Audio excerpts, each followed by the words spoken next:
Ladies and gentlemen, we are back. Welcome to the first episode of Run It Back for the 2022-23 UConn men's basketball season. And just like this show, the UConn men's basketball team is back in the AP Top 10 as the Huskies won the PK85 Invitational tournament and are now ranked number 8 in the AP poll. With a step up in competition out in Portland, it was the first time that the Huskies faced real adversity this season, and they got punched in the face by Alabama, but fought right back and still won the game by 15 points. And as much stress as there was over those 3 games in Portland, the Huskies still have not won a game this season by less than 15 points. Keegan, we saw those 3 games against high quality competition. Alabama very well could be a top 15 team throughout the whole season. I personally think Iowa State is a top tier team in the Big 12. Yeah. What were your biggest takeaways from this tournament? Well, I think the biggest takeaway, even this whole season, has been the play of the transfer players. Tristan Newton has been really lighting it up. He showed it in the PK.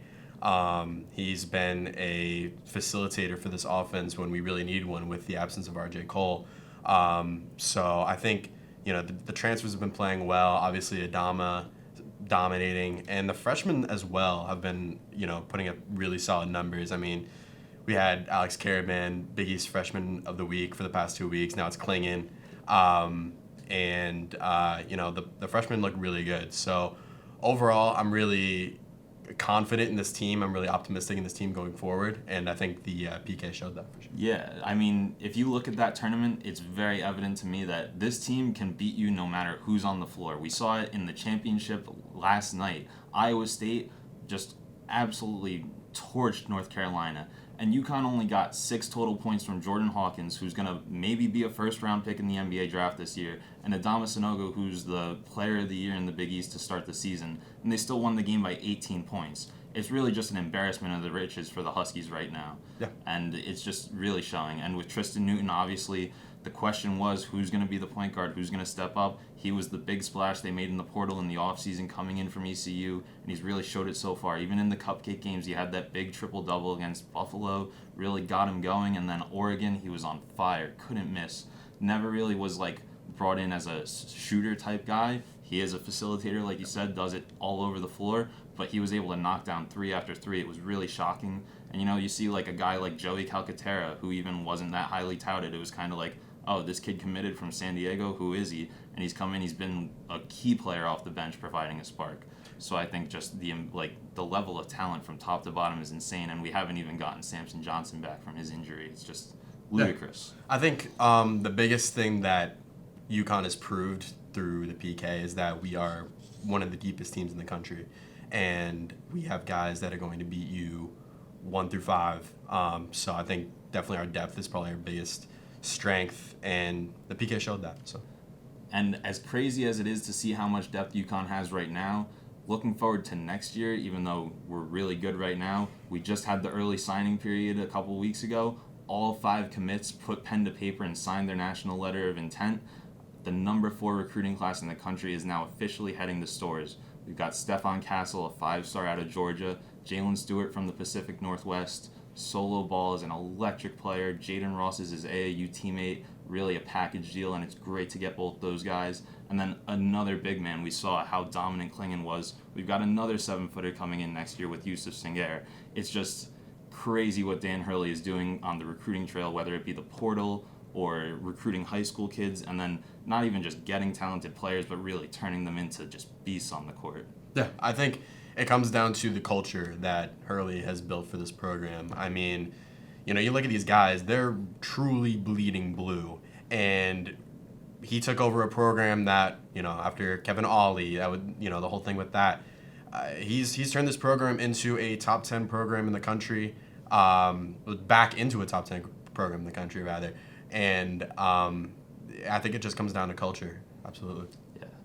And then let's look ahead now to what we have coming up. Only 1 game this week until the new AP poll drops again on Monday, but it is a big one, very big. Arguably the biggest non-conference game with fans in Gampel Pavilion since 2019 when the Huskies hosted Florida. It's a very game team in Oklahoma State as a part of the Big East Big 12 Challenge. They are relentless inside. They are built inside, then out, just like UConn is. They play through Musa Cisse, who is on the Kareem Abdul-Jabbar watch list, just like Adama Sanogo. He's not the best scorer in the world, but what he does on the glass and what he does blocking shots cannot be overstated. He's almost a guy you look at and you think, wow, this guy should be a UConn Husky the way he plays basketball, because he really does play very similar to us. They like to run up and down, but they have had some struggles early in the year this year, Keegan. Yeah.